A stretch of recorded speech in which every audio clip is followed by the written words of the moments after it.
अस्सलाम वालेकुम स्टूडेंट। आज हमारा जो चैप्टर हमने फिनिश किया है, इसकी जो न्यूमेरिकल्स हैं वो हम नहीं करने।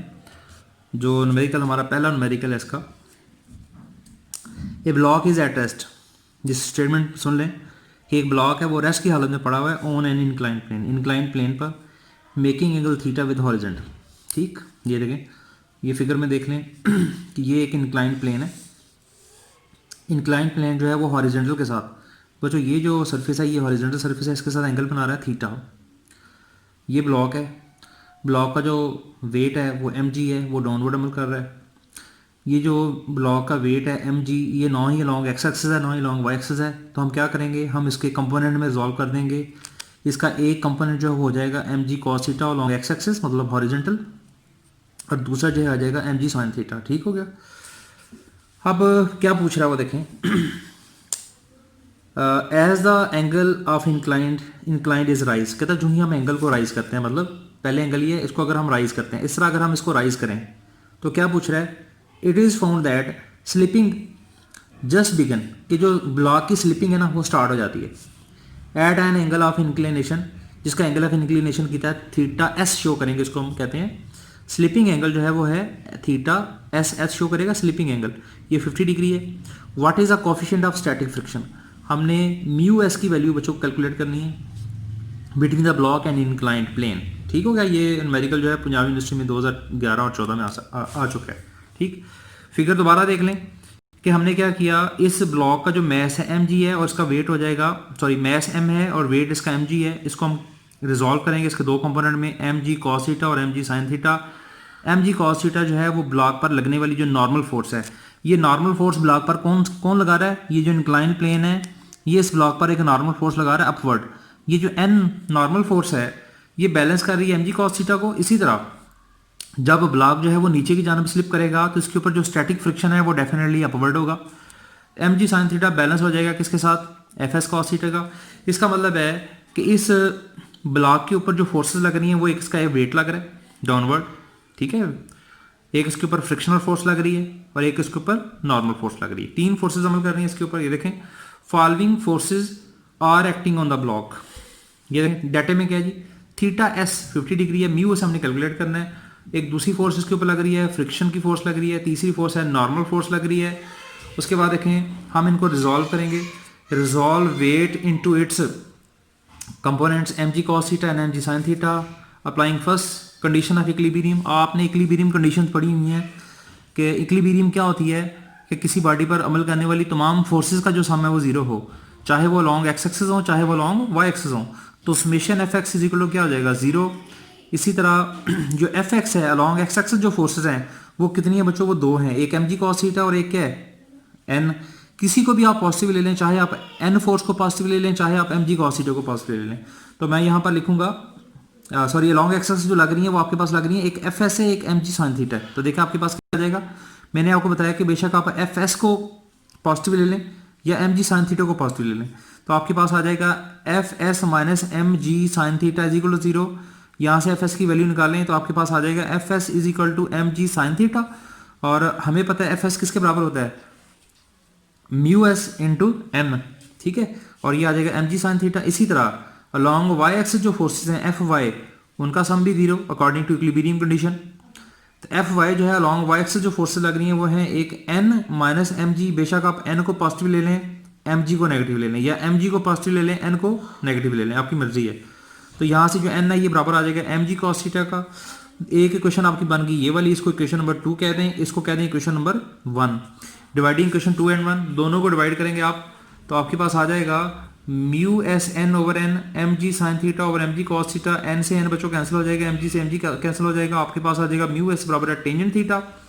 थीटा की वैल्यू आपके पास है, ये थीटा एस है असल में आपका, तो वैल्यूज पुट करेंगे आपके पास म्यू एस की वैल्यू आ जाएगी 0.27। और ये बात याद रखें कि इसका कोई यूनिट नहीं होगा, बिकॉज ये एक रेशियो है दो सिमिलर क्वांटिटीज़ के दरमियान, अंडरस्टैंड। उसके बाद हमारा जो अगला न्यूमेरिकल है वो देखें क्या है। नेक्स्ट न्यूमेरिकल हमारा स्टेटमेंट में मैं पढ़ देता हूँ, सुनने ज़रा। कह रहा है कंसिडर एन ऑटोमोबाइल, एक ऑटोमोबाइल है बच्चों, वो मूव कर रही है अलॉन्ग सेट हॉरिजेंटल रोड पर एक सीधी रोड पर मूव कर रही है विद स्पीड, उसकी स्पीड कितनी है v0, मतलब कुछ ऐसी है, अगर फिगर बनाई जाए तो कुछ ऐसे है कि ये एक हॉरिजॉन्टल रोड है, इसके ऊपर एक ऑटोमोबाइल जो है, ये ऑटोमोबाइल है, ये मूव कर रही है, अंडरस्टैंड।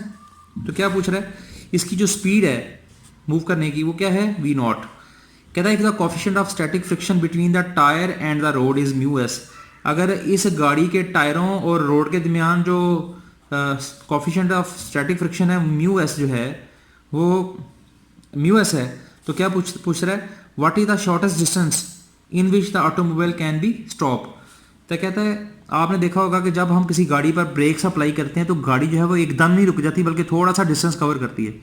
तो वो कह रहा है कि ब्रेक अप्लाई करने के बाद गाड़ी कितने डिस्टेंस के बाद रुक जाएगी वो फाइंड आउट करना हमें। इसलिए हम देखते हैं कि जब गाड़ी के टायर पुराने हो जाते हैं तो हम इनको चेंज करते हैं। चेंज करने का मतलब क्या होता है कि हम उसका ना म्यू एस की वैल्यू बढ़ाना चाहते हैं। जब म्यू एस की वैल्यू कम हो जाएगी तो स्लिपिंग बढ़ जाएगी। तो देखें फिर यही है, वी आई जो है वो जो वी नॉट के बराबर होगा, वी एफ जीरो है। क्यों जीरो है, क्योंकि कुछ फासला तय करने के बाद जब गाड़ी रुकेगी तो रुकने के बाद फाइनल वेलोसिटी जीरो हो जाएगी। एस हमने फाइंड आउट करना है। तो आपको याद होगा कि हमने पार्ट 1 में भी पढ़ा था कि जब इस तरह की सिचुएशन हो कि वी आई हो, वी एफ हो, एस हो, तो हम इक्वेशन जो लास्ट इक्वेशन है थर्ड इक्वेशन ऑफ मोशन वो यूज करते हैं। 2as बराबर होता है V F square minus V I square. यहाँ वैल्यूज पुट कर दें। यहाँ पर आपको ए की वैल्यू का पता नहीं चल रहा होगा कि ए कहाँ से लें। ए की वैल्यू को कैलकुलेट करने के लिए देखें, यहाँ पर हम देखेंगे हमें पता है कि म्यू एस ये सॉरी एफ एस जो है ये बराबर होता है म्यू एस एन, और आपको ये भी पता है कि एन जो है ये बराबर है किसके, एम जी के। आप कहते हैं सर वो कैसे, देखें नॉर्मल फोर्स बच्चों इस गाड़ी की अपवर्ड है, जो रोड इसके ऊपर फोर्स लगा रहा है नॉर्मल अपवर्ड, तो इस गाड़ी का जो वेट है वो जाहिर है डाउनवर्ड होगा। डब्ल्यू बराबर क्या होगा, एम जी के। दोनों एक दूसरे को बैलेंस करेंगे तो एन बराबर क्या हो जाएगा फिर एम जी के, अंडरस्टैंड। इस तरह फिर एफ एस जो है ये बराबर किसके आ जाएगा, म्यू एस। यहाँ पर एन की वैल्यू पुट कर दें एम जी। हम ये भी जानते हैं कि एफ एस जो है हमें पता है according to Newton second law F बराबर क्या होता है एम ए। लेकिन इस केस में जो एक्सेलेरेशन होगा वो फ्रिक्शन के हमेशा अपोजिट होगा। अगर कोई गाड़ी आगे को चल रही है तो उसके ऊपर फ्रिक्शनल फोर्स बैकवर्ड लगेगी। तो हम यहाँ पर लिखेंगे एफ एस बराबर होगा माइनस एम ए। ठीक हो गया, ये माइनस का साइन पता लग गया क्योंकि ए और एफ एस दोनों अपोजिट डायरेक्शन में। ठीक, तो यहाँ से फिर आप क्या करेंगे, यहाँ पर ये जो ऊपर वाली इक्वेशन है यहाँ पर एफ एस की जगह पर आप लगा देंगे minus M A is equal to mu S M G. M से एम बच्चों कैंसिल हो जाएगा तो ए बराबर आएगा minus mu S into G. ये आपके पास ए की वैल्यू आ गई। इस ए की वैल्यू को हम पुट करेंगे यहाँ पर तो आपके पास आ जाएगा 2 इंटू माइनस म्यू एस जी इंटू एस। तो वी एफ की जगह जीरो पुट हो गया, ये आ गया आपके पास। यहाँ से एस फाइंड आउट करेंगे तो एस आपके पास आ जाएगा V naught square over 2 mu S G. तो ये वो शॉर्टेस्ट डिस्टेंस है जो कवर करने के बाद गाड़ी जो है वो रुक सकती है, अंडरस्टैंड। ये वाला न्यूमेरिकल जो है इसके रिलेटेड हमने टॉपिक फिलहाल नहीं पढ़ा, वो बाद में आपको कराऊंगा मैं। लास्ट हमारा एक वो है प्रॉब्लम है, वो देख लें ज़रा क्या डेफिनेशन है। देखें कह रहा है the coefficient of static friction between Teflon. बच्चों टेफ्लॉन क्या होता है, आपने देखा होगा ये टेफ्लॉन के बर्तन होते हैं मार्केट में जिनको हम कहते हैं नॉन स्टिक बर्तन। वो बर्तन के ऊपर जो ब्लैक कलर की कोटिंग की होती है ना, जो चीज़ों को चिपकने नहीं देती बर्तन के साथ, उसको हम बोलते हैं टेफ्लॉन। ठीक है, और उसके बाद लिखा है स्क्रैम्बल एग। स्क्रैम्बल एग के अंडे से कोई भी जो डिश बनाते हैं, ये अंडे से बनी हुई डिश का नाम है स्क्रैम्बल। ठीक है, देखो क्या कहता है the coefficient of static friction between the Teflon and scramble egg is about 0.04। ये म्यू एस आपको दे दिया हुआ है कि अंडे की डिश और बर्तन की सतह के दरमियान, टेफ्लॉन की जो सतह है उसके दरमियान जो स्टैटिक फ्रिक्शन है वो इतनी है। तो फिर क्या पूछ रहा है, what is the smallest angle. कहता है वो स्मॉलेस्ट एंगल क्या होगा from the horizontal that will cause the egg to slide across the bottom of the Teflon coated skillet. Skillet क्या होता है, वो जो फ्राई पैन नहीं होता जिसके अंदर आप अंडे वगैरह को फ्राई करते हैं, उसको हम बोल रहे हैं। कहता है उसके दरमियान जो एंगल है वो कितना होगा कि वो अंडा जो है, अंडे की बनी हुई डिश जो है उसके अंदर स्लाइड कर सके। दोबारा सुन लें, कह रहा है the coefficient of static friction between the Teflon and scrambled egg. स्प्रैंगल के बारे में मैंने आपको बताया कि स्क्रैम्बल क्या होता है, ये अंडे की बनी हुई डिश है। टेफ्लॉन जो है ये नॉन स्टिक बर्तन जिस चीज़ से बने होते हैं उसको हम टेफ्लॉन बोलते हैं। कहते हैं उसके अंदर अंडे की एक डिश बनाई जा रही है और जिसके अंडे की डिश और टेफ्लॉन सरफेस के दरमियान जो स्टैटिक फ्रिक्शन है वो 0.04 है। तो क्या पूछना चाह रहा है, कहता है स्मॉलेस्ट एंगल क्या होगा हॉरिजॉन्टल पर कि जो एग को स्लाइड कराए bottom of Teflon coated surface के ऊपर। ये स्किल्ट मैंने आपको बताया क्या होता है, फ्राई पैन, ठीक हो गया। म्यू एस दिया हुआ है, थीटा फाइंड आउट करना, आपको पता है म्यू एस बराबर क्या होता है, टेंजेंट थीटा। यहाँ पर म्यू एस दिया हुआ है तो टेंजेंट थीटा, थीटा यहाँ से निकालें तो टेंजेंट इनवर्स 0.04, इसको फाइंड करेंगे तो आपके पास जाएगा 2.3 डिग्री। तो थीटा आपके पास ये आ गया। तो ये थे आपके 3 न्यूमेरिकल। इंशाल्लाह अगले लेक्चर के साथ हम कल हाजिर होंगे। अल्लाह हाफिज़।